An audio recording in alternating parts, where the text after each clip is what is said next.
Bon, le non-recours, c'est pas un thème hyper fun, hein. On va quand même essayer de faire un petit bout de chemin sur cette vidéo ensemble. C'est un thème qui est d'abord pris en compte par la Grande-Bretagne dans les années 50, alors qu'il faudra attendre 1976 pour voir ce terme apparaître, dans un texte français. Aujourd'hui, c'est un phénomène qui est repéré, qui prend de plus en plus d'ampleur.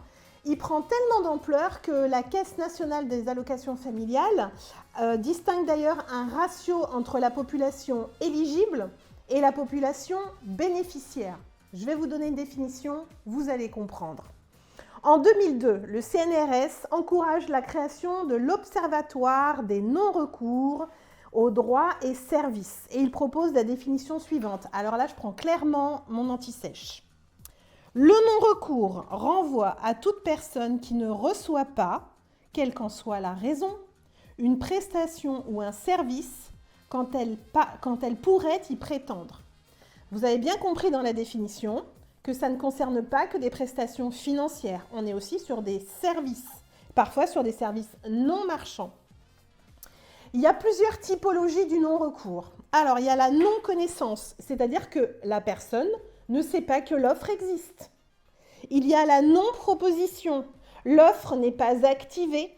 Le service qui devrait verser l'offre ne propose pas cette prestation malgré l'éligibilité. La non-réception. L'offre est demandée, mais elle n'est pas obtenue. La non-demande, c'est un petit peu long, il y en a plusieurs comme ça, hein. La non-demande, l'offre n'est tout simplement pas demandée ou abandonnée, ou les droits sont ouverts, mais la prestation n'est pas utilisée.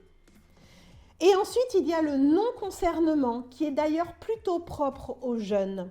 C'est-à-dire que les jeunes ne se sentent pas concernés ou affichent un véritable désintérêt par rapport à une allocation, prestation, service auquel ils pourraient prétendre. Les études, en fait, ont noté qu'il y avait deux types de raisons pour les non-recours. Il y a les raisons qui sont propres à l'individu. L'individu a honte, il veut s'en sortir tout seul, il est fier et il ne veut pas aller jusqu'à faire ce type de demande. Donc ça, c'est propre à l'individu. Ou alors, il est également, je termine, dans l'incapacité de formuler une demande. Et puis, il y a les raisons qui sont propres aux structures. Les formulaires, les difficultés administratives créent de l'écrémage. C'est parfois tellement difficile que les personnes renoncent.